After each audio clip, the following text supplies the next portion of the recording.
What is good, YouTube? This your boy Aaron. It's Brian. This is the Courtside View Podcast, and we are back today, and we are reacting to NFL Week 7, and also some trade news as well that happened today, and we got to talk about it. Also, want to get into we're going to get to the salute segment later on in the live stream of the podcast, and then we're going to give our Thursday night football picks. So without further ado, and then another thing, we're going to talk about Deshaun Watson. But before we get to all of that, I want to talk about the trade news. So we have another wide receiver moving to another team and moving to a contender. So last week we had Devontae Adams, we had Amari Cooper. This week we have DeAndre Hopkins. Now, we both play fantasy. I have Amari Cooper. I had DeAndre Hopkins. I knew that both of those receivers were eventually going to get moved in some way or form. I just didn't know when. So we see now that DeAndre Hopkins finally gets traded to the Chiefs. Now, if you recall, there was discussion a year ago about DeAndre Hopkins and the Chiefs.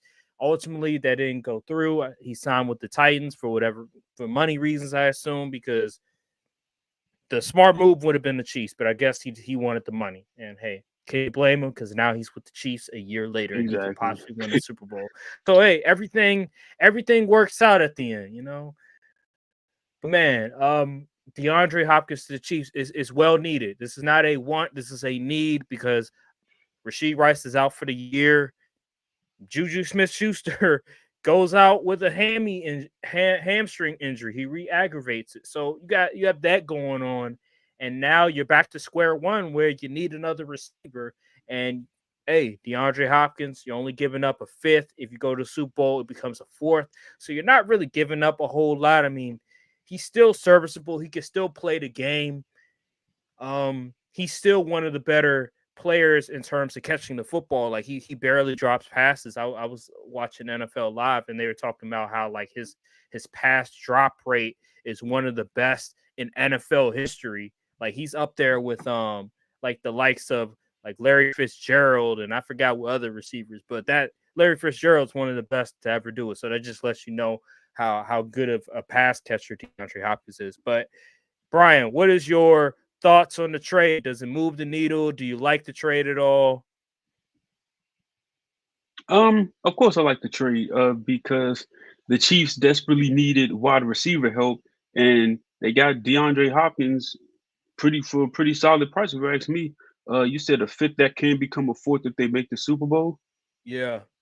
That's a good deal. I mean, when do you really want to get a fifth round or fourth rounder that is better than DeAndre Hopkins? So, I mean, I'm not really mad at it. I mean, you can say, oh, he's a little old, but let me tell you something. He's better than Sky Moore. I say that much because boy, oh boy. And I mean, people was mad. People were like, why are you trading with the Chiefs? They're 6-0. I'm like, buddy, these GMs do not hold the same opinions about the stuff with fans. If they feel like they can get their team even slightly better, they're gonna take the deal, and that's just what it is. So hey, salute to Brett. Is it Brett Veach or Brent Veach? Something like that. Yeah. Yeah, salute to the Chiefs GM because the team is 6-0, and he said, "Listen, we still need to get better. There's some teams out there that aren't very good and still won't make any moves." Um, yeah. So Yeah, I mean, great trade. yeah, and then I think another thing why they need to go after him it's not just because they need a receiver, but what's going on with the Bills and we see the Ravens and how the Ravens looked against the Buccaneers Monday night. Shoo, hey, you need some pass catchers and Juju Smith-Schuster. Like yeah, he had the last time he played. Yeah, he was really good. Last full game he played, he was really good. But man, you need somebody that's pretty decent. That's not a journeyman. Was like pretty much cast away from his previous team, which was the Patriots. Like they just scooped him off. He was sitting at home and they just scooped him off. Like, hey Juju, hey, you want an opportunity? Like we have one for you. and that's that. DeAndre Hopkins, he's a solid receiver, and he'll be able to like really help this team. He's an upgrade to Juju Smith-Schuster. I think he could do a lot of the same things that Rashid Rice can do. I think in terms of like his hands, like I already mentioned, one of the better. He has some of the best hands in the NFL. I think he's going to work wonders in zone coverage. Like he's going to do a lot of things that Kelsey does against zone coverage. Again, man to man, like he's not the greatest when it comes to man to man, but again, 50-50 opportunity, 50-50 a jump ball. 9 times out of 10, I trust DeAndre Hopkins to make that play. So, man, I'm happy for Mahomes because he's just been struggling this year. Like it's just been a real struggle for him. He has more interceptions than touchdowns. He needs another pass catcher. They finally got one. I thought maybe they could have like been more aggressive in trying to get Amari Cooper. I feel like Amari Cooper didn't really go for much. He went for like a third, I think it was. A third. So I felt like they could have went for Amari Cooper. Maybe it was money reasons, but it is what it is. DeAndre Hopkins works. They were trying to get Cooper Kupp. But I guess the Rams wanted a little bit too much. Maybe it was also the contract. I think the Rams said they wanted a second for Kupp. Yeah. I wouldn't have given the Rams a second either. And I think Cooper Kupp's making a bunch of money, so I wouldn't have gave him a second. So DeAndre Hopkins is a little, plan B option, and I think he'll work wonders for them. Yeah, I think that'll do it for that for right now. Let's see here. Let's go to the game. Matter of fact, before we get to games, I want to talk about Deshaun Watson. Boy, oh boy. So let's look back what happened. He tore his Achilles. We know that, obviously. But after he tore his Achilles, fans, it was reported that they were cheering. They were happy that he got injured. And after the game, Jameis Winston post game, Jameis Winston, he got to be all dramatic. You got to make a scene about it. If you haven't been on Twitter, if you haven't been on social media, just looking around NFL Twitter, man, it is something else, because the video of Jameis post game in the locker room where he's talking about Deshaun Watson is all time. Like if I'm a teammate, if I'm an NFL player, boy, I would love to have Jameis Winston as a teammate, because I know no matter what I did, he gonna stick up for me. So Jameis Winston, the way he was talking, it was like Deshaun Watson just came from war or something. Like he just came from like being in the military fighting for his country. Like it was just over the top. Like I just couldn't believe it. But here's why I say though. I'll give my thoughts and then you give your thoughts. Here's my thing. I'm not gonna kick somebody when they're down, but when something bad happens to them, I'm not gonna feel sad about it, if that makes sense. Like I'm not gonna be the type of person that's like praying for their downfall. Like, man, I really hope something bad happens to them. But what I will say is that if something bad happens to them, I'm like, well, karma came back to bite him. Karma is a bitch. I know. I try to not use profanity, but that's just how it is. How I look at it. And with Deshaun Watson, that's just the case. Them allegations, settling with all them women. Hey, it comes back to bite you. You get paid all them. Like we got to think about this for a second. Deshaun Watson had, what is it? I think he had a criminal case too. It was like 20 plus civil cases, and I don't think, matter of fact, I take that back. I don't think he had a criminal case at all. No, I don't think. But it was a bunch of civil cases. It was over like 20 plus different women in these cases, and he settled all of them, and then he got paid all this money. He got paid $230 million guaranteed dollars, fully guaranteed dollars, to play football. So he allegedly did all that stuff to those women, to those victims, and then got rewarded with $230 million. And so when I see Jameis Winston post game defend Deshaun Watson that way and Myles Garrett, I look at them and I'm like, shame on you. Shame on you for being this just adamant on trying to protect Deshaun Watson. I get it. He's your teammate. He's probably cool with y'all. He's probably real respectful for you guys. But to go that route, like, you don't even have to, like, Jameis Winston, he could have defended Deshaun Watson in a way where it didn't come across. He could have worded it differently. He could have done a different approach. But just being so over dramatic with it, making it sound like he just went to war for our country, I wasn't feeling it at all. How did you feel about the Sean Watson situation, man? I'm really curious because you have been you have been on the opposite end in terms of like. Listen,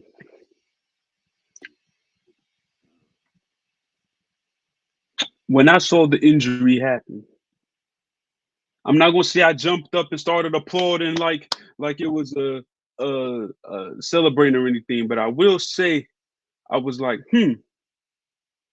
karma got him, and I think the way the players' teammates reacted, specifically Myles Garrett, Jameis Winston, like you said, and Greg Newsome, I think is utterly embarrassing.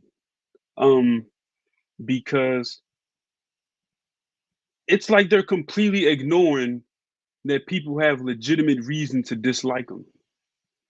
And it's not like he did something minor, like, oh, he probably DUI or something. I mean, that's not minor, but it's I guess it'd be less egregious than what he actually did or allegedly did. Right. So I think it's kind of like because at some point you can be like, there's a way to address it in a manner of, not wanting to root for injuries and blah blah blah. But it's almost as if they're like justifying, like they're not even trying to see why people would dislike this dude. And it's not like we know him personally. We can't vouch for him as a human being. We just go off of what we know. And what we know is he allegedly assaulted 20 plus different women and settled all 20 plus of those cases. So I'm like, what else we got to go off of? Mm-hmm. And like, people like seeing bad things happen to bad people. I'm sorry. That's just how humans work. Yep. And then like, people say, oh, you should blah, blah, blah. Man, that's corny. That's corny. You could say, oh, it sucks to see him get hurt and to see that the fans feel that way. You could have just left it at that. You're trying to like lecture them, trying to take some moral stance. I would never root for somebody getting injured. But you know what kind of man you trying to defend right now? It's just absolutely ridiculous in my opinion. And I just think it's completely getting overblown from pretty much all sides, honestly. Even from the fans at the game, they cheering, but I don't necessarily think they're cheering because he got hurt. I thought they was cheering because he was playing like trash. Yeah, that was pretty much what it was. Yeah, like he wasn't playing good football. I mean, is it kind of messed that they was rooting for that man while he was going through such pain and stuff? I mean, kinda, but then again, it was messed up what he did to them women. So, they say you reap what you sow, and I mean, hey, I'm not about to complain that the $230 million guaranteed QB man that committed sexual crimes is now hurt. He's still getting paid all that money, secure generational wealth. For sure. I mean, he still got the Browns in the chokehold in regards to that salary and stuff, and he got his teammates defending him. So I ain't gonna sit up here and defend him. He shouldn't be looked at. Yeah. I forgot. And LeBron, you was nasty for that tweet. That tweet was nasty work. We listen. We let you slide on the Diddy party quote, and we let you slide on being friends with Cuffs the legend. Remember But the King Von tweet? now you defending Deshaun Watson. Come on, man. It's starting The to get King it's starting to be a pattern. the King Von tweet. The King Vaughn tweet, the Larry Hoover tweet. I mean, not Larry Hoover. Big Big Meech tweet. Meech. Mm, I, mm, I mm. yeah, I yeah. said, where It's is not looking LeBron's good. PR team? Exactly. Like, especially the Deshaun Watson one. Like, bruh, you need to calm down. Because where were you when all of the allegations of him sexually assaulting the women were coming out? You were dead silent. We couldn't find you. But then all of a sudden, when this happened, it's like, oh, Cleveland, we got to do better. Come on now. We can't do that. Like, come on, man. And then another thing, I remember LeBron, like he was cheering. I remember like I think maybe Deshaun Watson's first year or second year, which may have been last year. I remember he was tweeting about Deshaun Watson, as a fan, like cheering for him and stuff. I'm like, this is just nasty work, LeBron. Like, you got to do better, man. Like he's not he does a lot for the community, for the black community. He's been an awesome role model to a certain extent, but like, my God, when it comes to like certain stuff, he drops the ball. He really does. And this is another one. Like, I get it. Like, you're an athlete, so you think a little differently. Like, I saw Shannon Sharp say some things as well. I saw the football players on ESPN also say some stuff as well, like cheering for his injury and stuff like that. But at the end of the day, like, dude is just He ain't going we don't. hungry. He'll be all right. Dang. Y'all acting like he's like a struggling dude to secure a roster. He's getting paid nearly a quarter of $1 billion. Yeah, I mean, I have no sympathy for him at all. I'm not going to kick him down, but when I saw the injury, I just felt indifferent about the situation. Like, I didn't care. Like, I was like, oh, okay, like, yeah, he got what was coming for him. He did all You those know how nasty things, that and it is what video it is.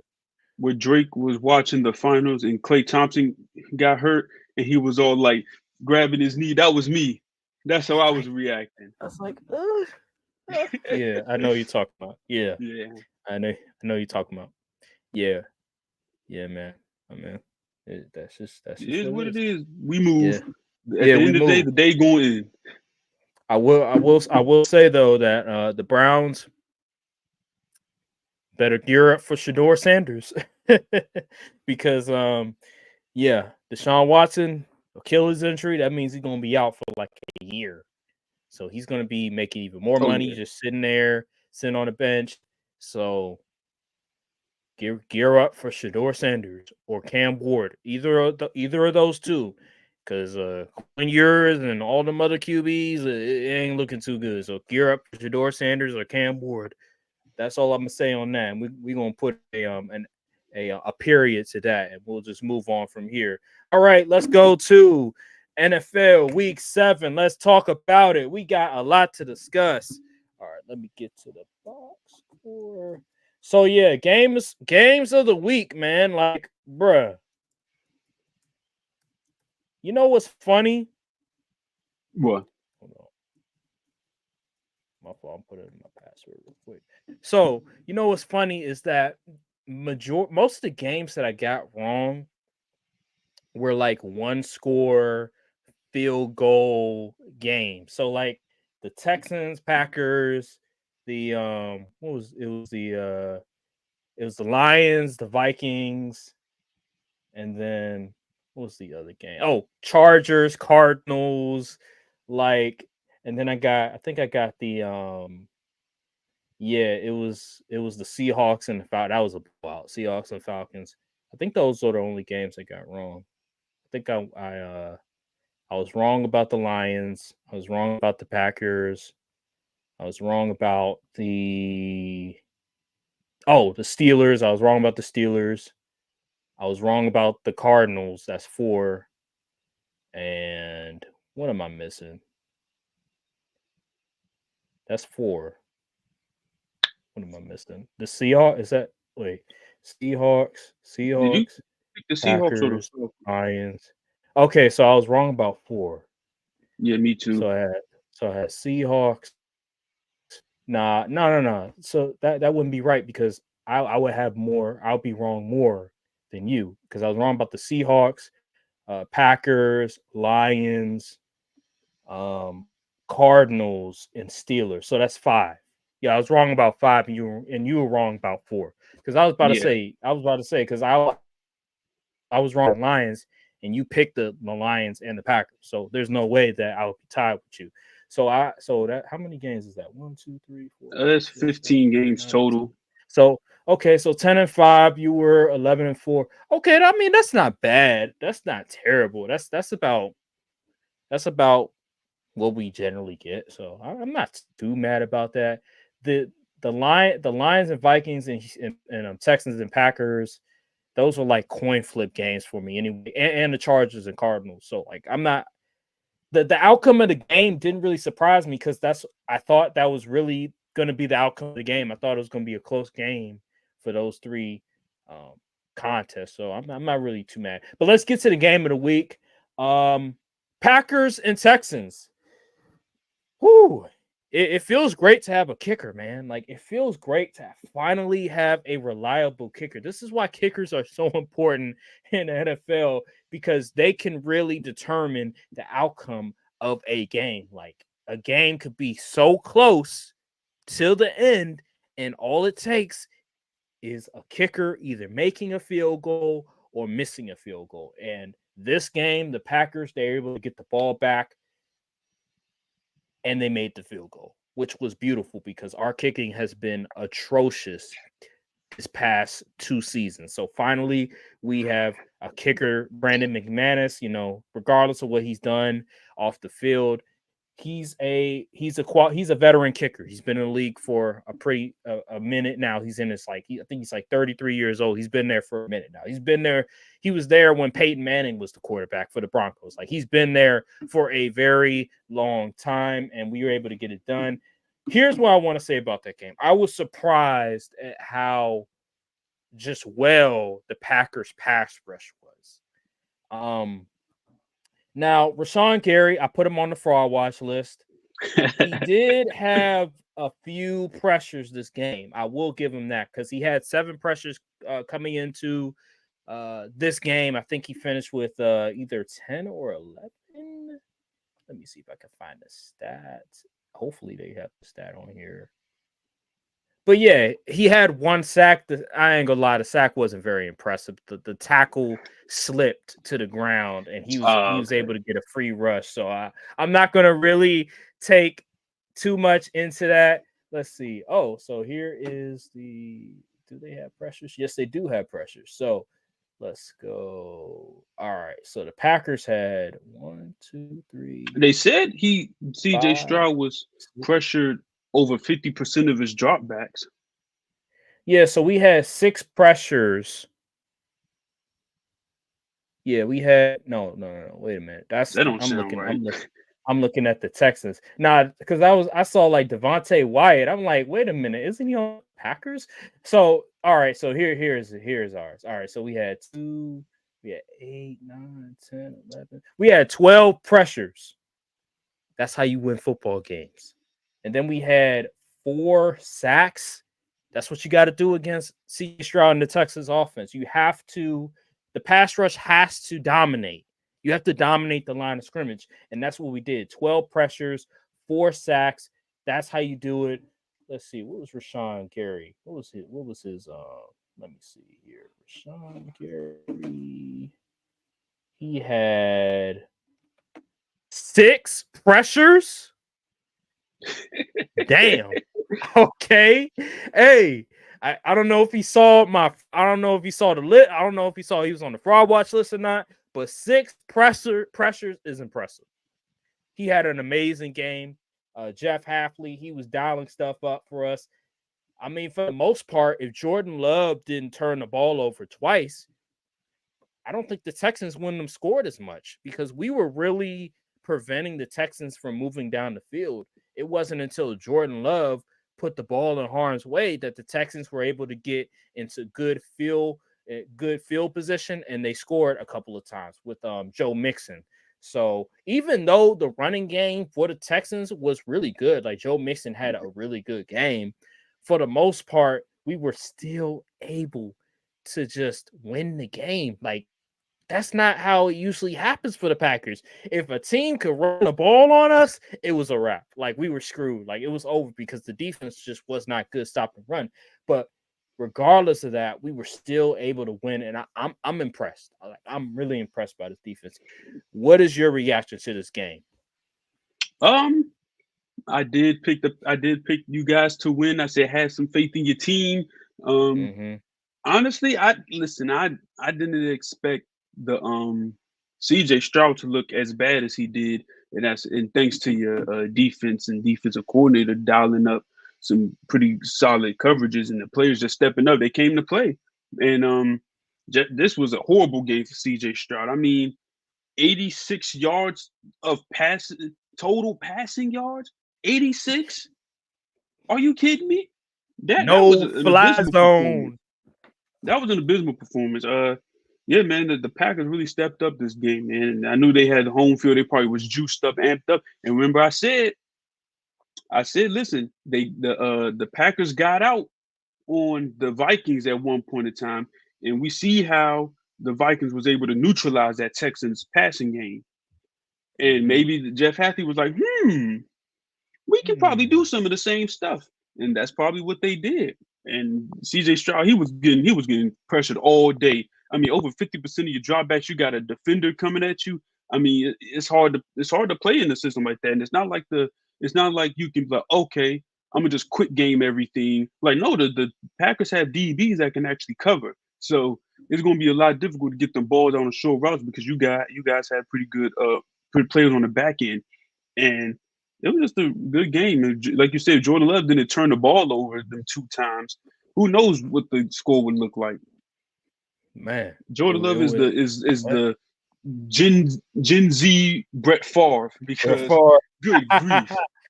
8 interceptions. He's 15 touchdowns, 8 interceptions. He's tied for the most interceptions in the NFL right now. So he needs to clean that up. I mean, I love the confidence, I love the aggressiveness, but my God, please, for good Lord's sake, can we clean up the interception? Because that first interception was egregious. He didn't see the I don't know if it was a DB or linebacker. He didn't see the defender coming, like he's right there, Jordan Love. He's literally right there. He didn't see him. He just tried to throw it to Wicks, and Mm-hmm. boom, interception. And that was just bad. Yeah, he needs to clean that up because, oh my I God. got But I will something else say, to say. yeah, what you gonna say? Um, I don't know what kind of PR department or team CJ Stroud has, but the fact that he got away with this performance pretty much slander free is actually insane for a second year player. Because anybody else would have did this, oh my goodness, they would have been the talk of the town and social media and all of that. This man had 86 total yards of passing, and no one said anything about it. Everyone was saying, it's Bobby Slowick, it's such and such. He just got off scot-free. This is insane to me. Mhm. I He ain't gonna has say he's Justin the Herbert. reason they lost, but I mean, you put up less than 100 yards passing. We've seen QBs get killed for less. I would say that. He has Justin Herbert's PR team. I guess he was like, hey Justin Herbert, hey, that PR team you had that keep making excuses for you, keep getting people to make excuses for you. Can I borrow them real quick? Appreciate it, because 86 passing yards is crazy for the modern NFL for 2024 NFL football. But hey, it worked. It really did. And I thought that the Texans, in order for them to win, I thought that, hey, they run the ball effectively, like they can win this game, and they nearly won the game. But again, when you can't move the ball down the field, when the defense is making all these type of plays, it's going to end up not going your favor. And the Texans, they weren't able to prevail. Hey, Stephon Diggs, all that talking during pregame, what that gets you? 23 yards. That's what it On got you. 5 catches too. Yeah. So my man Jair, he was in your face talking all that smack. He was talking trash to your quarterback too during the game. Yeah, we like that. What you think this was? Yeah, we got soldiers now. This is not 2018, it's not 2019 Packers. Like, nah, we got dudes up in the secondary. Evan Williams, Javon Bullard, We got Xavier McKinney. Like we got dudes now. It ain't sweet no more. And I got a shout out to Eric Wilson because Eric Wilson, he was tremendous this game. 2 sacks. He was just the best. He honestly, he was the best player on the field for us. The defense dude was tremendous for this game. And yeah, bro, like we just got guys making all types of plays for us that I didn't think were gonna make plays for us. And we won the game. I'm still a little hesitant on this defense. I know they had a great game from the pass rush, but the Texans offensive line, I mean, I mentioned it last week when it comes to their I think it was their pass was their was it pass protection win rate or something like that. It's not all that great. I mean, and the running game, I said the running game, part of it why it's not that good is because they didn't have Joe Mixon. And look, Joe Mixon came back and they finally got the running game going, but their pass protection isn't all that great. So I still am a little hesitant on this defense. I understand, like, I love the scheme. The scheme is going to be great, but from a talent perspective, when you go up against those great teams, I'm talking about the Vikings, the Lions, the Chiefs, the Ravens. Like when you go on against that, I call those the big four. That's the big four. I look at those teams and I'm like, those are the contenders. Those are the Super Bowl contenders. When you go up against those teams, can your defense do a good job of defending against those teams, those offenses? I'm still a little reluctant to say. Maybe, obviously, the Chiefs, they're struggling right now. So I think the Packers defense can do a number on them, but ultimately it's going to be like more situational when it comes to the Chiefs because Patrick Mahomes is the best closer in the NFL. But those other teams, I'm still a little hesitant. I'm still wait to see mode before I really am like, yeah, this defense is a Super Bowl caliber defense. I'm still a little hesitant on that. So yeah, that's all I gotta say on that one. Let's go to the other games of the week. Lions and Vikings. This is another great competitive game. I had the Vikings the game. You had the Detroit Lions. Another game that came down to the final second. A field goal wins the game. And bruh, I just got to say something about Jared Goff. Jared Goff is playing some amazing football. Like, I never thought that Jared Goff would be this consistent. 22 for 25 for 280 yards and 2 touchdowns, a QB rating of 140. He is, besides Lamar Jackson, he's probably the second best quarterback of this season. Besides Lamar Jackson. Obviously, Josh Allen, he's like, I think he's like 12 touchdowns and 0 interceptions, but 22 completions off of 25 attempts is insane. Like, he's playing phenomenal football right now. And for them to overcome Aiden Hutchinson and beat a undefeated Vikings team, I think they were coming off On the of a road. bye too. Huh? Yeah, on the On road. the road, And yeah. they came off of a bye? Like that is insane. I gotta applaud the Lions. They got mental toughness. They're well coached. Dan Campbell got them They wasn't boys. coming off a bye. They weren't coming off of a bye. I don't They believe it. was. They beat the Cowboys last week. No, that was the Lions. I was talking about the Vikings. I was talking about the Oh, Vikings. my fault, my Yeah, fault. they were coming off of, so like the fact that they were able to beat a team coming off of a bye, because normally when you on a bye, like you have extra time to like game plan against another opponent, especially a division opponent, and you know they're coming to your place, so you're ready to go. Like hey, we got a game plan. We're ready to go. We've been studying this team for the past 2 weeks, and the fact that they go to Minnesota and do a number on them. Dog, you can't say enough about the Lions. They need to make a trade for a pass rusher though, because if they want to like really win a Super Bowl, you need to like address the elephant in the room, and that's the hole which is now on that defensive line because Aiden Hutchinson is in there. But what is your reaction to the game that transpired between these two teams? Yeah. I mean, I also picked. This is another team I picked the Lions. Another game where I picked the Lions to win, just because I just felt like they'd win this game, honestly. But I mean, yeah, like you said, like the pass rush honestly was kind of shocking. I'm like, huh, they getting a lot of a good amount of pressure on the Vikings. And yeah, Jahmyr Gibbs, man, he was good. He was going crazy.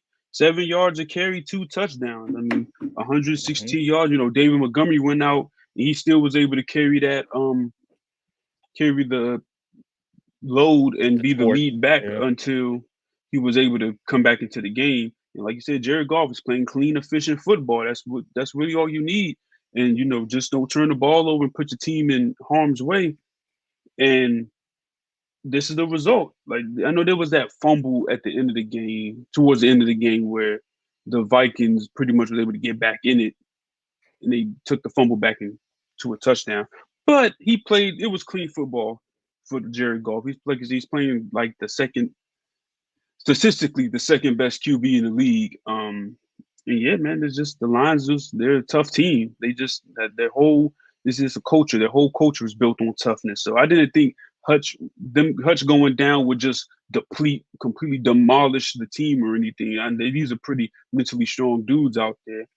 And you know they're used to facing adversity and stuff like that, as we've seen against that last year and the year before that. But yeah, man, it's a good win for the Lions. They look like the best team in the NFC as far as I'm concerned, Yeah. and they Shout have a out to heck of a Brian coaching Branch. staff. Well, Shout Brian out Branch, to Brian Branch. this dude is He's a crazy. dude, man. Alabama. He's one of the better safeties in the NFL. Him and He's making a play every how week. It ironic. seems like How ironic. Xavier McKinney and Brian Branch, two Alabama guys, are two of the better safeties in the NFL. Who would have exactly. thought? Nick Saban product. It's unbelievable just the way that these two safeties are playing football right now. Are you concerned a little bit about Sam Darnold because he's prone to turn the ball over a little bit and he be making some questionable decisions. Um, hmm. Sam Darnold, he had a 5 incompletions, a turnover or interception. Did he have a fumble? I'm not No, he did not. He did okay. not. Okay. I mean, I feel like with the Sam Darnold thing, it's a matter of he's floor guy. So you already pretty much know what you're going to get with him. I think this team can contend with a guy like Sam Darnold at QB. I do not. And the reason I say I Wow. don't is because I know everyone will, oh, Brock Purdy did, but like it's a little different. Like the 49ers clearly had the best roster in the league, like hands down. They had all pros all over the freaking field, offense and defense. But the Vikings have a really good roster too, and they're coaching. Heck, they're doing a heck of a job. But I feel like your ceiling is capped with a guy like Sam Darnold at QB. And I mean, they'll probably win. They'll win probably 11 games easily because that's just how good they're playing football right now. But do I think the Vikings are serious contenders? Honestly, no, not really. I feel like if they were to match up with the Lions in the playoffs, I'd pick the Lions. If they matched up with the Packers in the playoffs, I'd probably pick the Packers. Mm, And okay. I mean, it is what it is. But this. I mean, first of all, this wasn't even. If you told any Vikings fans that they would be 5-1, 7 weeks through the season, they'd probably think you crazy. So I mean, hey, I just say have fun. Just be ready and get your team, get your boys ready. If I mean, could they make a run though? TJ Hawkinson's coming back. That I is true. remember. Yeah. I mean, They Sam haven't, Darnold's not playing bad football at all, but no, it's not. It's just I'm like just worried he's about prone like, to. cause like in the playoffs, like you're going to need your QB to like make plays. Like even Brock Purdy, people give Brock Purdy all this crap, but last year he made some He plays in makes the that play. playoff run, in that Super Bowl run, and even in the Super Bowl he made some plays. So I mean, I don't know. Is Sam Darnold going to be able to do that? We have yet to see it, Yeah. especially over the course of a full season at this level he's at right now. But playoffs are a whole different beast. My concern is that he's going to resort back to like what Kirk Cousins used to do for the Vikings, and that the playoffs roll around and he's not all that great. Like he seems like a deer in headlights. that's my concern because it just feels like he has like that tendency of going back to how he was with the Jets, and he was a turnover machine.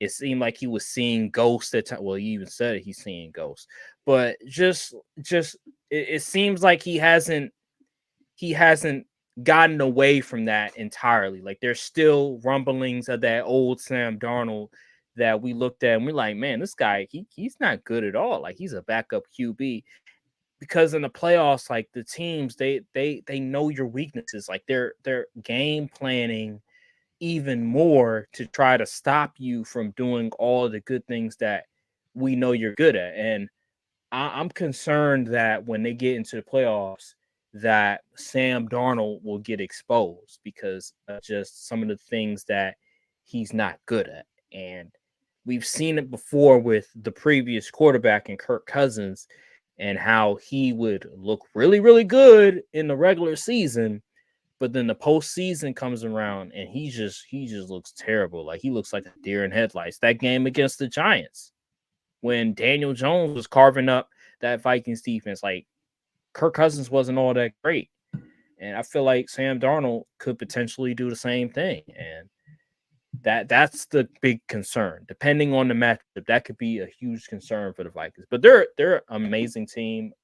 They're one of the best teams in the NFL, and they're 5-1.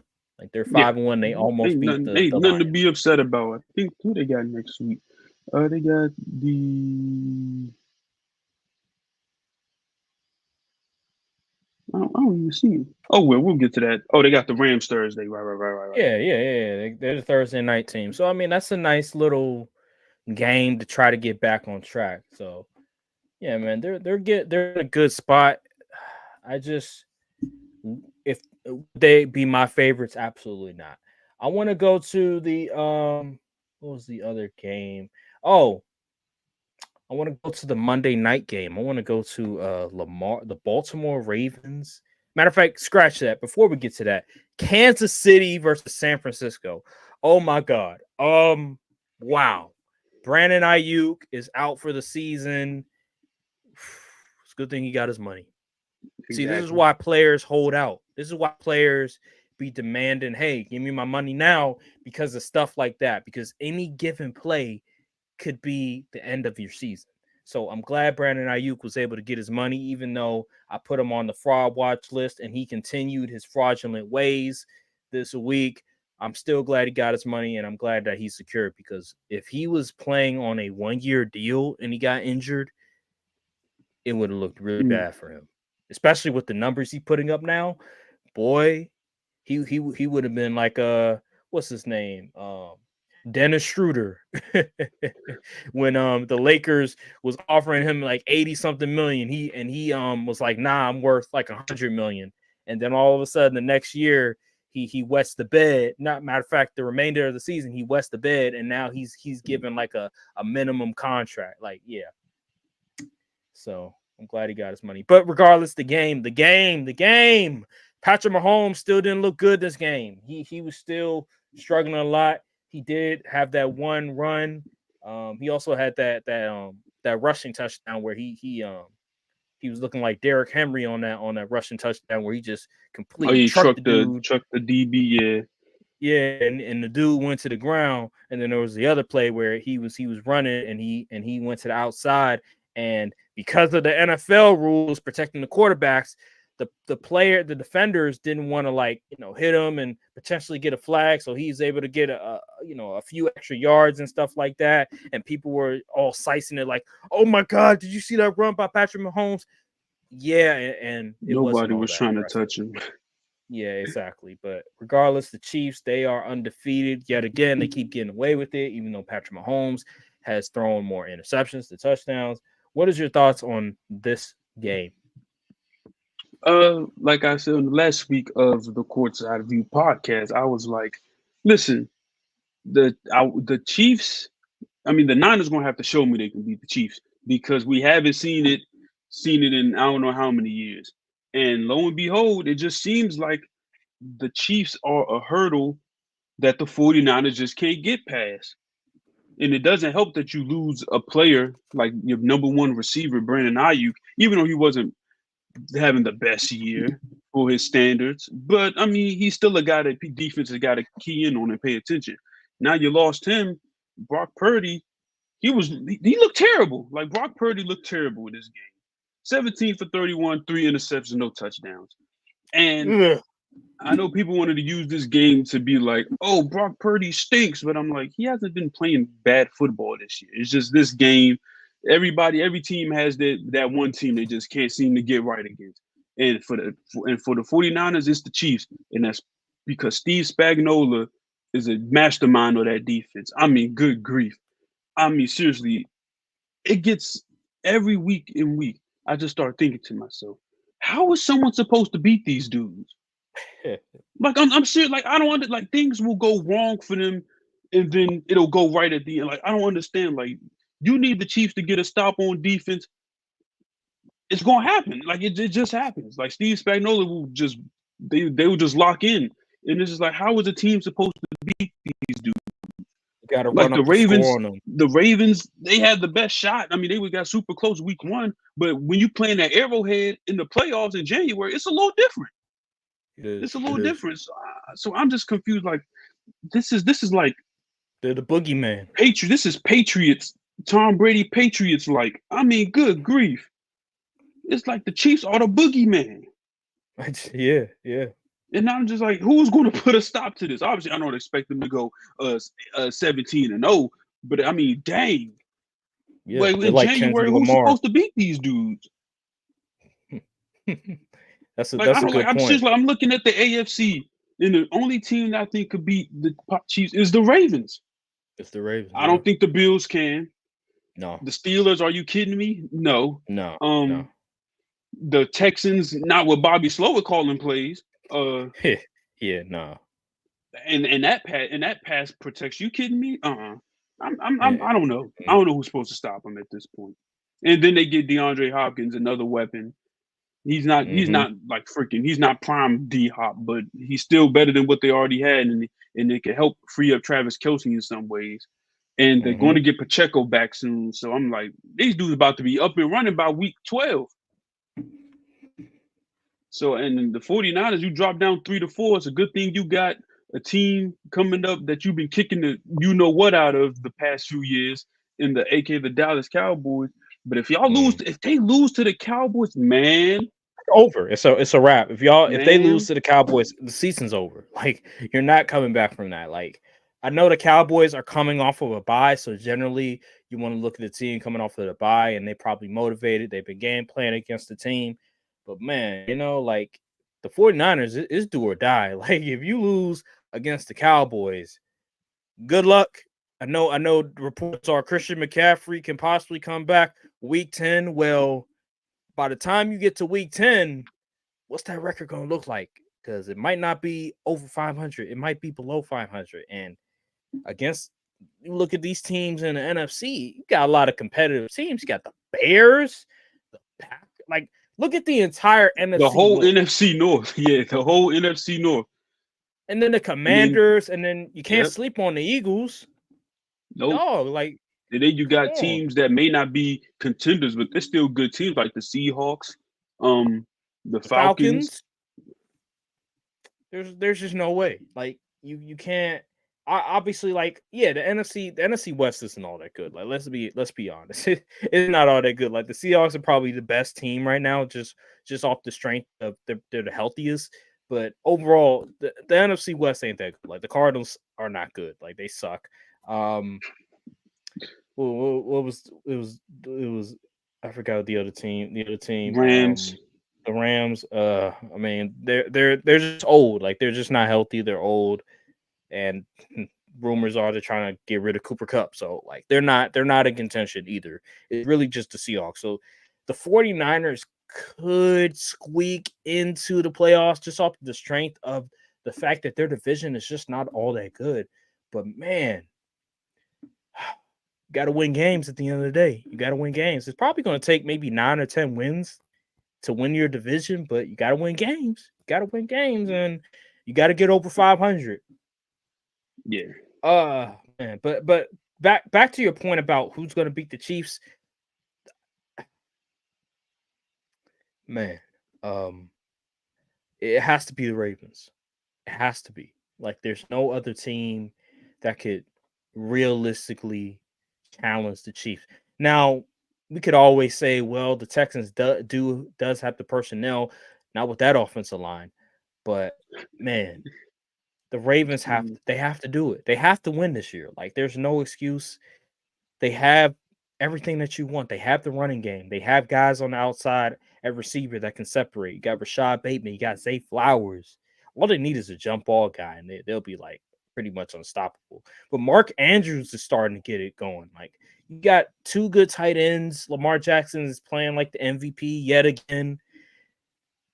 It's time. only It's problem time. with the Ravens, that Their defense, secondary. man. If you Their if you secondary is if awful. you can get out on them, because sometimes that pass rush is like, where they at? They should trade for Zadarius Smith. They should bring him back. They need some type of pass rush because right now they're not getting enough pressure to the point where the secondary has enough time to like really cover. Like, they need they need to like go after a pass rusher. Like, they got to get somebody that can make a difference on that defensive line because right now they don't really have a whole lot of guys that can make a huge difference on that defensive line. And you gotta remember they lost Patrick Queen. I know he's down defensive line, but he was a vital part of that defense last year. They were like, what was it, number one or number two defensively last year? Like, they were a Yeah, great defense last year, and they held the Chiefs to 17 points in the championship game. So you gotta do something. They gotta make a move or something because if not, then boy oh boy, when the playoffs come around, the Chiefs they just act different in the playoffs. They just situationally, Patrick Mahomes he just figures out a way to to to just score when they need the most, and you need your defense to really come through when it matters most. And right now, I'm not all that confident, but this is the team that has to knock off the Chiefs. There's no other team that can knock off the Chiefs. It's just plain and simple. It's just plain and simple yeah, from the AFC at least. Now, NFC, the Lions, I think they have a lot of the only problem with the Lions is Aiden Hutchinson's out, but they have a lot of the things that you need in order to beat the Chiefs. Um, all right, let's go to well, we already speaking of the Ravens, like the Ravens versus the Buccaneers, like Lamar Jackson, 5 passing touchdowns. It's ridiculous. He does it again on Monday Night Football. 5 touchdowns. He's clearly the MVP. He's the best quarterback in NFL right now. He's the best player in NFL, in my opinion, right now. Um, he's just been amazing this year. Like he has been absolutely unstoppable. This Ravens offense with Derrick Henry. I don't know if you're going to put Derrick Henry again on the salute week or Lamar Jackson on the salute segment, but boy, oh boy, it's a great week to put Lamar on the salute segment again because 5 touchdown passes. You can't beat that. Um, the Buccaneers. I don't understand what Todd Bowles was thinking. Number one, Mike Evans was dealing with a hamstring injury, and you decide to play him. I get it. I get that Mike Evans, this is a big game. It's the Ravens, one of the best teams in the NFL. You want to prove a point. But next week, you have the Falcons, a divisional opponent. I don't know about you, Brian, but I think a divisional game is more important than a game against a contending team, in my opinion, from a different conference. That's just how I feel. So for them to put out Mike Evans to say, hey, you're cleared to go, even though the hamstring wasn't all the way healthy, was a huge risk. And we saw it during the game where Baker Mayfield threw a dime to Mike Evans. He dropped it and he fell to the ground. And you could tell that the hamstring injury, he re-aggravated it. Now he's going to be out for like a few weeks. And then that's not even the most egregious. Chris Godwin, Todd Bowles, for whatever reason, thought that they were still in the game. And he thought, you know what? You know what we should do? We should keep our best players in the game, even though it was clearly over. The game was clearly over. And Chris Godwin, now he's out for the year. Also, I want to say something because people on Twitter or X, whatever you want to call it, I'm still calling it Twitter, but people on Twitter say they were still in the game, dude. It was 10-point game with less than a minute left. Let's say hypothetically they do go down and score a touchdown, right? Yeah. They'll just go for the onside kick. Wrong. You can only do 2 onside kicks a game. And they got the first one, they failed the second one. They couldn't even do an onside kick. So how exactly were they going to get the ball back and go score again? Anyway, that was an egregious choice. I don't know what the heck Todd Bowles was thinking. I don't care what this toughness we're technically still that's bullcrap. The game was over. Take a knee, go home. This is absolutely ridiculous. You just cooked your season because of that. Because Chris Godwin, he was having a really good year. Man, he was having a great year. He's one of the top 5 in receiving yards. Yeah, now you got to throw to freaking Jalen McMillan, Sterling Shepard. Yeah, Sterling Shepard. Yep. And Trey Palmer. Trey Palmer, season cooked just like that. That's what I'm saying, man. These I know people love old school coaches, but dog, you got to know when to hold them and when to fold them. I mean, good grief. The game was over, man. Just get a win, move on to the next. Like you said, you got a divisional opponent next week. Get out the game healthy as possible, and then move on. Your lineman had a concussion, I believe. No, one of your defensive linemen had a concussion early in the game too, or something like that. Mike Evans already had his hamstring done tore off the bone. Just get to the next game. Live to fight another day. And you see Baker starting to struggle with the turnovers now. Now he's throwing to even worse weapons. How's that going to bode for you long term? We don't know. But what we do know is bravado might have cooked your season. Yep. But salute to the Ravens, man. They played a heck of a game. I said that Lamar, he just he's like turned Super Saiyan against the NFC because 5 touchdowns, no interceptions. Man was playing flawless football out there. It was looking too easy for him at times. I was like, dang, man, this dude's all over the place that's wide open. Like Rashad Bateman had 121 yards, finally getting some good return on that draft pick they made all them years ago with this guy. He's never been healthy, but he said he's been healthy. He's having a pretty solid year. And Mark Andrews, like you said, he's getting it going. He has, I believe, I want to say almost like 5 touchdowns in his past 3 or so games. But yeah, he's really getting it going. And Derrick Henry, this dude, this one he was Derrick Henry not even going off for a boom 80-yard run. Then later in the fourth quarter, boom, he had like a 30-40-yard run. I said, this dude, he's going to get offensive player of the year. Oh yeah, man.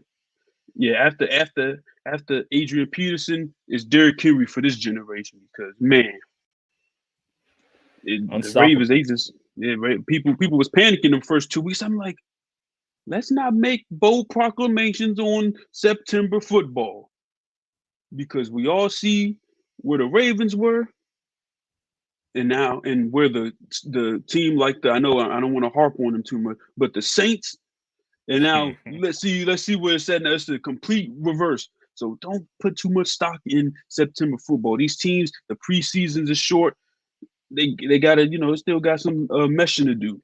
But yeah, the Ravens easily look like the second best team in the AFC, and Lamar Jackson is deservedly playing like the MVP. Yeah, well said. Like it's not even close in my opinion. No, it's not even close. Yeah, he's definitely there's like a gap between him and the second best candidate for me because he's been efficient. Like, dude, 17 for 22, 17 completions, 281 passing, 5 touchdowns, 158 quarterback rating. Like, dude, like you can't say it enough. And one thing I really like about the Ravens, at least offensively, is how they're using Derrick Henry specifically because it seems like when they use Derrick Henry, it's like, okay, we may not use him super early in the game. But it's like you're going to have to win the battle of attrition. And Derrick Henry's a big dude. They're not trying to tackle that man in the fourth quarter. They've been playing football these minutes. They're getting tired. They're not trying to tackle Derrick Henry. And once you get him in the I formation and get him running downhill, good It's luck. over. It's over. It's going to be business decisions made, and it's only going to get worse as the season continues and wear and tear starts accumulating. And we in December football, you in Baltimore, and it's kind of cold. Ain't nobody trying to tackle Derrick Henry. I'm sorry. Oh, And then you gotta worry about possibly Lamar pulling the ball and running himself. That's a deadly combination, man. it's a wrap. It's a wrap. Yeah, the information because one thing I noticed with in Baltimore is that when they don't put Derrick Henry in I formation, chances are the run play isn't really going to work that much. Like they'll do like a HB toss. A lot of times he doesn't really get many yards. But when you just put him back there in I formation and just hand the ball off, traditionally, he's that guy. Like you can't guard him. And once they made that adjustment after the Raiders and the Chiefs game, it's just been smooth sailing. I think they've been on a win streak ever since. They haven't lost a Yeah, game since their 0-2 start. So they have just 5-game been win streak. dominant. 15 attempts for 161 on the 169 on the ground is tremendous. I want to go to the next game on the docket. I want to go to one of the games I was wrong about. Well, the other game I was wrong about was the Seahawks and the Falcons. This one shocked me a lot for many reasons. Just the fact that the Falcons offense wasn't able to get anything going. I thought they finally found an identity. I thought they finally were getting some sort of groove on offensively, and I was terribly wrong. Like 14 points. Kirk Cousins threw 2 interceptions. He was sacked 3 times. I don't know. It's something weird about this Falcons team. It's just the vibes are just off. Like I feel like they should be a lot better and more efficient. Like one game they'll look really good on the ground, and then the next game they can't. It's no consistency. Now Bijan had a good game. He had 21 attempts for 103 yards on the ground and 1 touchdown.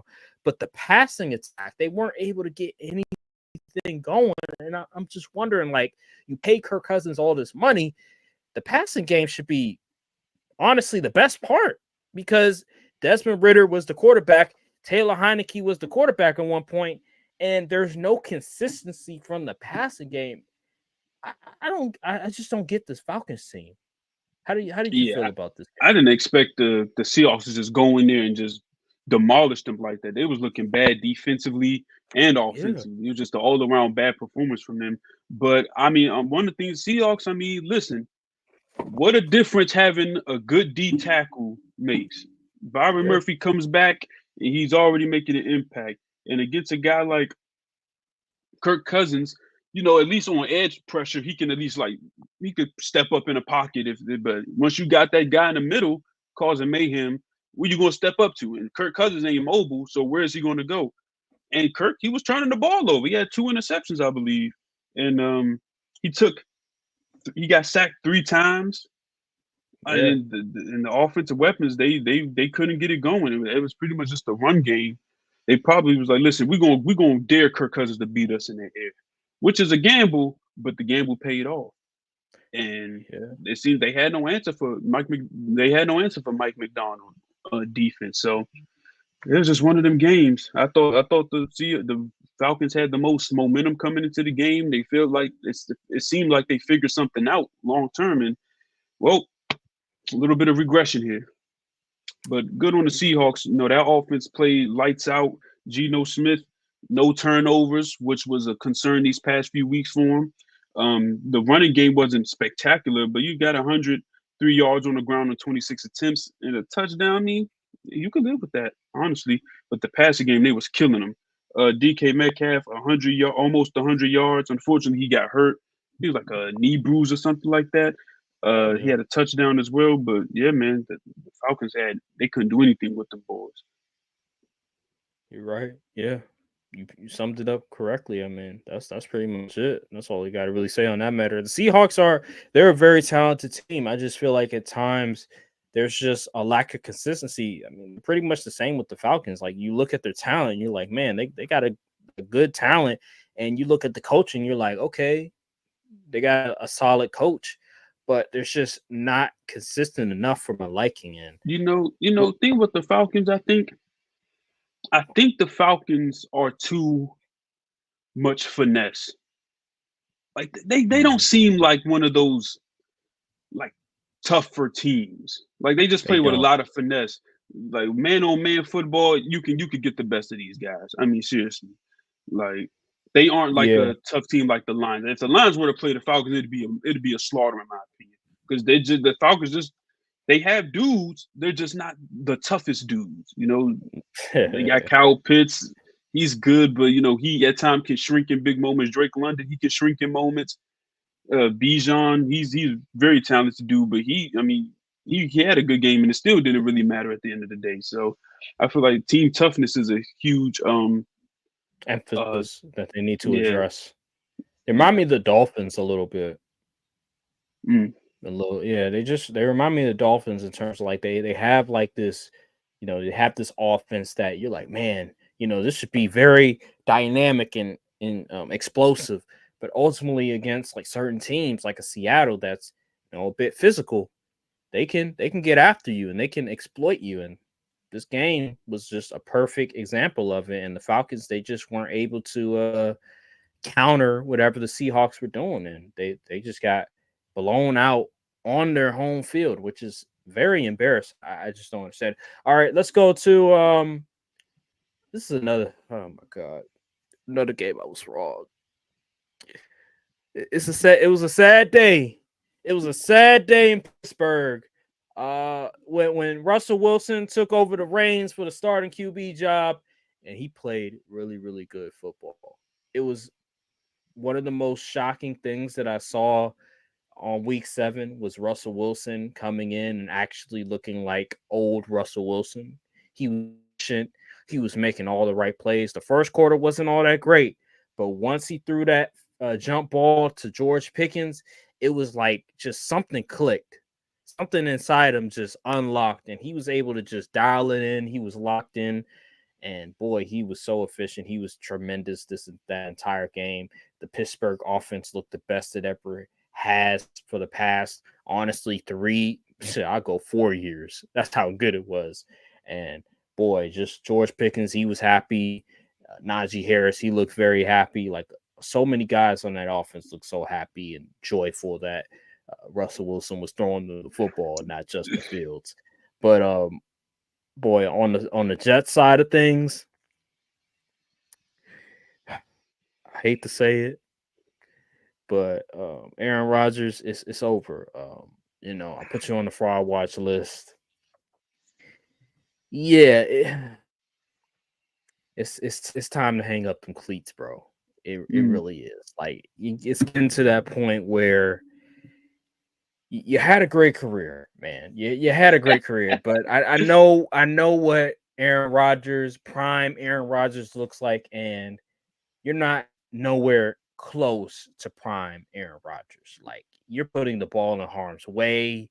You're throwing the ball to where your receivers can get pretty much laid Hospital out. balls. Good grief. Hospital, like Aaron Rodgers didn't normally do that. Like he normally wouldn't put his receivers in harm's way like that. That was normally like a Peyton Manning thing or a Tom Brady type thing.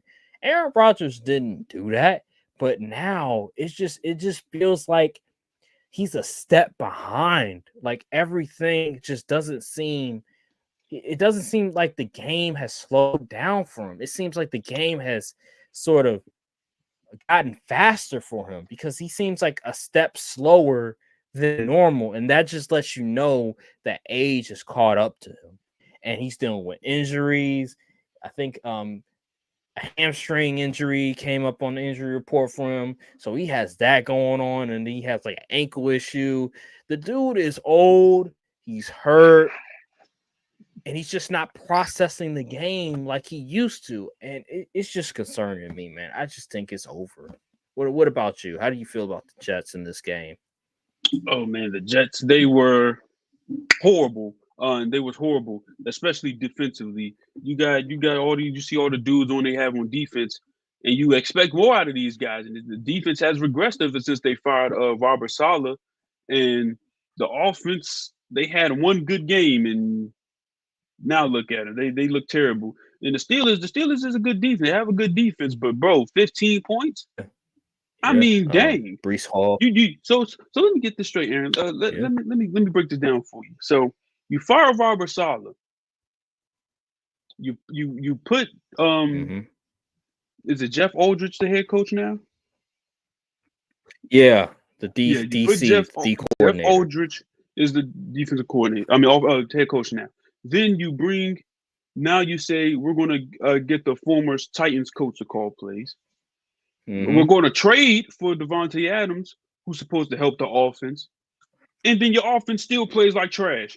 So let me get this straight. So either Aaron Rodgers is cooked because we can't blame Nathaniel Hackett anymore. He ain't the one calling plays. And now the defense look like it's just a myriad of things. Aaron Rodgers is cooked food. That's pretty much what I'm trying to say. People wanted to go to bat for this dude coming into this org and trying to make things the way he wanted to be, and he's playing like dirt on the field. 1 TD and 2 interceptions. How many times we gonna see multiple interception games from this guy before people start realizing this ain't the dude he used to be? And it's okay to say that it's not like he's 40 something. Yeah, he's 40. He's literally 40 years old. Like he's 40. Like, come on now. And he had an Achilles injury last year. Like the man is cooked food. The Jets are now 2-5. I don't really see how their season gets turned around at this rate. They're not going to catch the Bills. Nah. I don't see how this team can even make the wild card. You traded for Devontae. You pretty much got an old home, senior citizens home just to lose. I never seen a something like this. This is absolutely insane. Like, why was Brees Hall your leading receiver? He's a running back. Like, I don't understand. Devontae Adams had like 10 targets. He had 30 yards. So I mean, at this point, the Jets their franchise is just cursed. It's just cursed at this point because it was supposed to look good. Usually for teams that make deals, trades like that, they at least get somewhat better. They look the same. They had one drive where people was like, "Oh yeah, the Jets, they looking all right," and then the Steelers said, "Hi, watch this." And then yeah, that's right. Oh, Greg Zuerlein, he's cooked food too. And the Steelers, but I mean, I'm not enough about the Jets, man. I ain't time to spend too much time on this 2-5 football team with a washed up, freaking. Anywho, I know you're Steelers, rejoicing man. right now. I know you're rejoicing that Aaron Rodgers is washed up. Yep, I sure am. But the Steelers, man, hey, Russell Wilson, you proved me wrong. I said the football has left you, but it seemed like it turns out it's the other guy on the other team where the football left him. But yeah, man, you came in 2 touchdowns. And one thing I will say, I don't know why all of a sudden Najee Harris wants to act like he's like a good running back all of a sudden. I guess Russell Wilson hands the ball off better. But 100 yards for Najee Harris, pretty solid day for your boy. But I want to say this. I think what we fail to look is that the era of QB that Russell Wilson played in. He played in that era of Tom Brady, Peyton Manning, Andrew Luck, Aaron Rodgers, Eli Manning, all those guys. So I think he understood the principle of feed your number one dude. And I think Justin Fields was playing it maybe a little too safe in that regard because some of them passes was like, whoa, Russ, that was kind of risky, but you got to give your guy a chance. Yeah. You got to give your guy a chance at the end of the day. And I feel like that's probably what the offensive players probably thought. They probably really like Justin Fields as a player, as a guy, but they probably, listen, we know this guy will probably give us a better chance in the passing game because he's going to be like, listen, if you somewhat open, I'm going to throw it to you. Justin Fields like, I'd rather wait till you're like open, you know? And so Rodgers comes with that certain mindset, like, listen, it may not be the most efficient pass. I'm a chance though. Go in this deep route. I got you. And I think that's why we probably saw the picture with George Pickens and Najee. Here's all like doing the kumbaya circle or whatever. So I think that's one thing we ain't taken into account. And Mike Tomlin, hey, listen, say what you want about Mike Tomlin. Oh, he's overrated. They don't win in a play. He's a heck of a coach. He is a Yeah, heck hell of of a a coach. coach. And Hell don't of a let that coach. man catch fire because with Mike Tomlin that's on fire, good luck. Yeah, I think this team makes the playoffs for sure. Oh yeah, Pittsburgh, yeah, Pittsburgh and Baltimore, they're definitely going to make the playoffs for sure. Yeah, Pittsburgh, they have a great defense. Like they have a really, really, really good defense, and all Russ has to do is just manage the game, not to put the ball in harm's way, make a few plays. Hey, what does that sound like when he was in Seattle back when he had the Legion of Boom? As long as that running game is efficient and he can make some plays, third down, be efficient, they're going to win some football games. And this was just one of their better games with the Steelers, one of their better just all around games overall.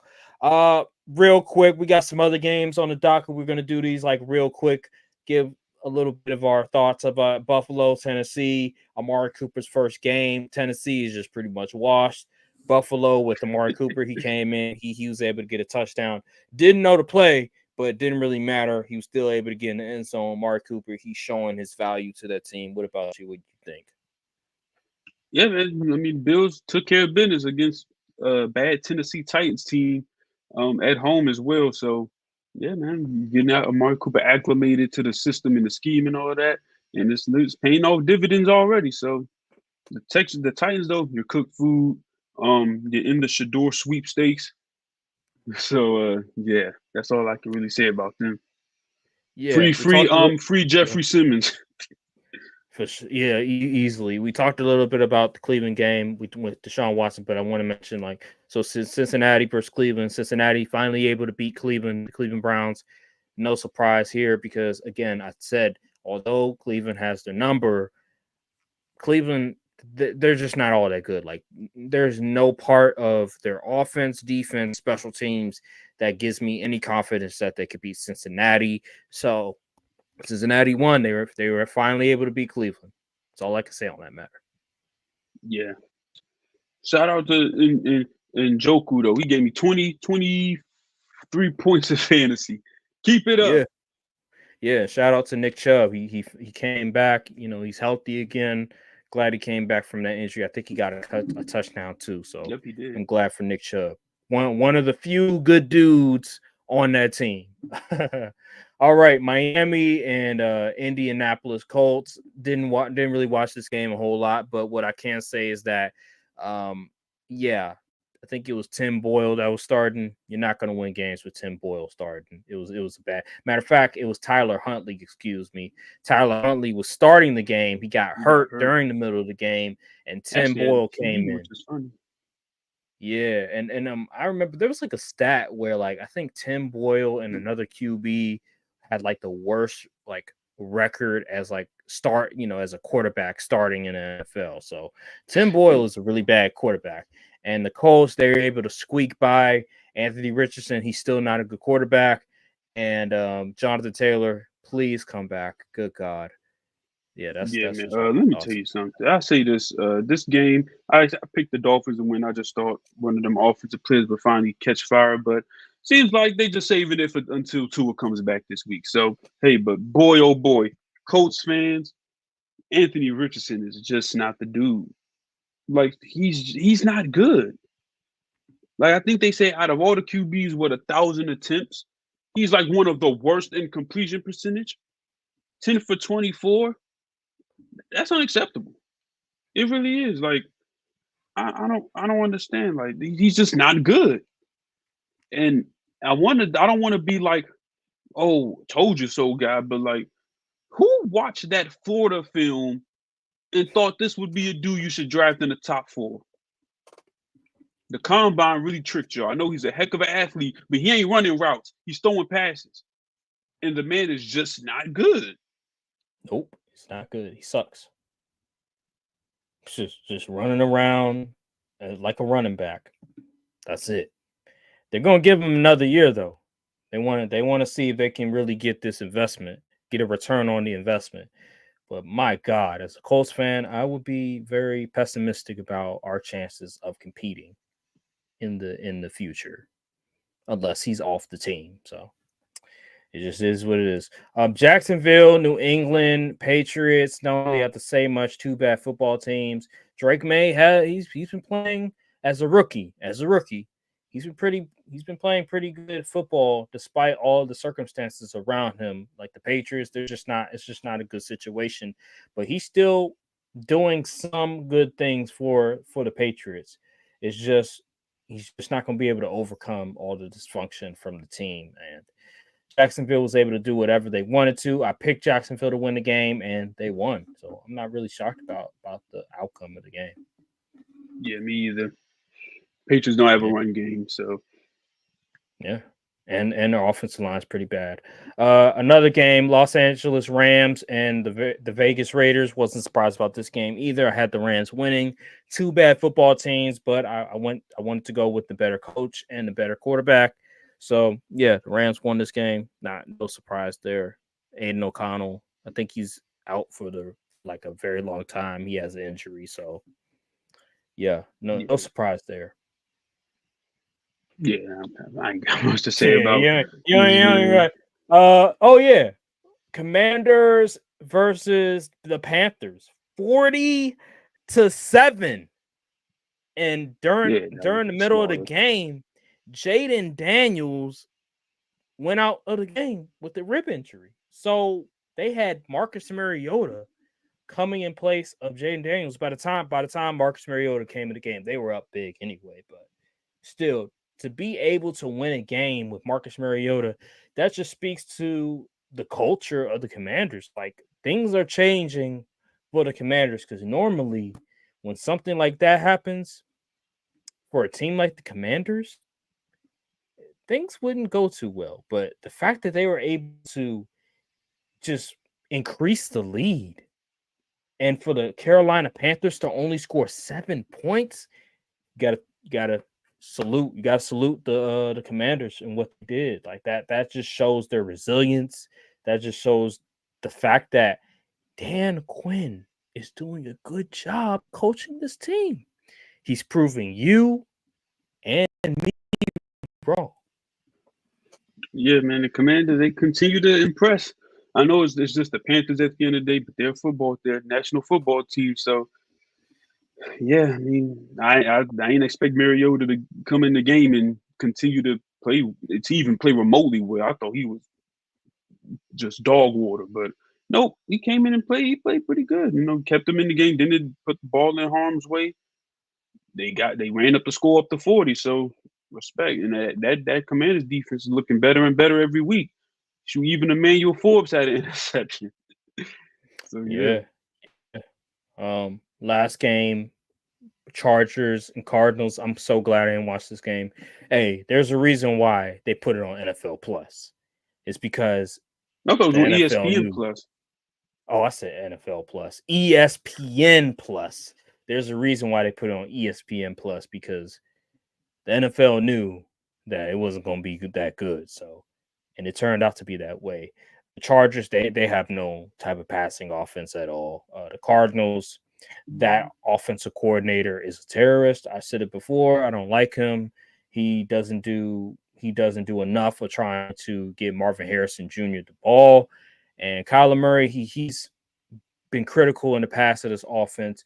It's a really, really good rushing offense, but the passing attack is just non-existent. I'm just glad I didn't watch this game. It came down to the final second with the field goal. The Cardinals were able to win at home, but if I'm both teams, like I'm not too excited about the outcome of this game. Yeah, W is a W, but the way the offense looked, are you really that excited about the way that you won? I wouldn't be. No, no, it's just not winning formula. And the fact that Justin Herbert and Kyler Murray, two of the better, more dynamic quarterbacks in the NFL, is playing in a game that people deem as boring, as not wanting to watch, is it just falls on the ineptitude of both coaching staffs. The fact that these two talented QBs that came from just be, in college they were the guy, and then they come to the NFL and they in their first 2-3 years they were just taking the lead by storm. The fact that these coaches can't get the best out of these QBs, can't get the best out of these offenses, they should be stoned for what they're doing. They should It's be crazy. stoned. It should be like a Game of Thrones episode when well, I forgot her name, that Lannister lady. She was she I think she had to like walk down the entire I forgot what it's called, what that place is called, but she had to walk the entire area naked, I think it was. And people were yelling shame, shame, shame. That needs to happen for the entire offensive coaching staff for the Cardinals and the Chargers, because what they're doing to those quarterbacks and to those offenses is downright disrespectful to the game of football. So I'm gonna just leave it at that. All right, that'll do it for week 7 NFL. Let's transition. Brian, here you go. We do this every week. Yes, we do. Who All you right. want to salute this week, man? All right. Let me just get my bearings together. I Yeah, had go right I ahead. got the Take your time. names. I got two of them out of three. I forgot the third one I was going to put. Dang, who was the third one? Oh, got you. All right. So for this week's salute of the week, we got number one. We got Lamar Jackson from the Baltimore Mm, Ravens going for a two-peat on his MVP season. He might go back to back. It's looking like he had 5 touchdowns, 0 interceptions. Was playing phenomenal football. I believe it's 17 for 22, incompletion. We could work with that and beat one of the better teams in the NFC, increasing that record to 23-1, I believe. So, hey man, salute to Lamar Jackson. Second, I hated to see it, but numbers is numbers at the end of the day. The second dude I'm gonna send my salute to, Saquon Barkley, went into New York against a hostile crowd, and so you know what? I'm gonna show you something. 17 carries, 176 rushing yards, and a touchdown. Pretty much carrying that Eagles team with a W, because Hurts didn't have that great of a game. But hey, who needs to pass when you got a guy like Saquon toting the rock for you? Salute. And my third salute is going to go out to Jahmyr Gibbs, Detroit Lions. No, everyone wants to talk about Jared Goff. Jared Goff did have a great game, don't get me wrong. But Jahmyr Gibbs, man, 116 yards, 15 carries, and 2 touchdowns on the ground. You can't beat that with a stick. And he also had 44 yards in the passing game. Hey man, anything you need, he can run between the tackles. He could catch passes out the backfield. David Montgomery went down, and he was like, "I got you. I'm gonna step up, and we're gonna get this win against the undefeated Vikings." And you thought I was done at 3? Of course, come on, man. You must not know me. This man is going to win the salute segment MVP at this rate. Derrick Henry. This mm, man, we going forward. We going forward this week. Derrick Henry. It seems week after week, this dude just is unstoppable. He had. Let me pull up these numbers for you. Let me put some respect on my man, Derrick Henry, my fantasy MVP right here. He had 169 yards, 15 carries, and a receiving touchdown. Listen, I'm running out of stuff to say about this guy. That's how good he is. Having one of his better seasons at the age of 30. Salute. mm. That's it. Yep. You forget, man. You forgetting somebody, Who? Mr. Unlimited. You forgot Mr. Unlimited, I was man. thinking about it, but I'm like, What about Marcus Mariota? You ain't gonna get no love for Marcus Mariota. Come in through the middle of the game, I mean, dialing he up. did good, but it is the Panthers. Excuse me. Oh man. All right. Well, I love the list. No surprise, Lamar Jackson and Derrick Henry are on the list yet again. Another week. It seems like a common theme every single week that we're going to see Lamar Jackson or Derrick Henry on there, or both. So great list. Maybe next Let's week. get Next week, I won't include them unless they do something outrageous. So another 5 touchdown day. Yeah, it's going to take something crazy to get on the list. All right, well, let's move on to the final topic. We're giving our Thursday night football predictions. This shouldn't take long. I mean, it's the Rams versus the Vikings. I'm going Vikings going away. It's not that hard for me. Yeah, I'm going Vikings. They just have the better almost everything except QB. So Yep, pretty we'll much. see. And Flores been scheming up, especially against them Shanahan dude. So and let's see how he does against the McVays of the world. So Yeah. Aaron it's Jones, just, I it's need just you to go for a $150 and 2 touchdowns. I need a Aaron Jones, we generational need you. performance. We need you, Aaron Jones. Justin Jefferson, we need you. All No, right, seriously, man. I do need Justin. I need Justin like at least 2 touchdowns. Yeah. All right, well, that'll do it on another edition of the Courtside View Podcast. Make sure to like, subscribe, comment down below, hit the notification bell, follow the socials as well, and we will see you all on the next episode of the Courtside View Podcast. Thank you guys for watching, and peace. Salute. All right.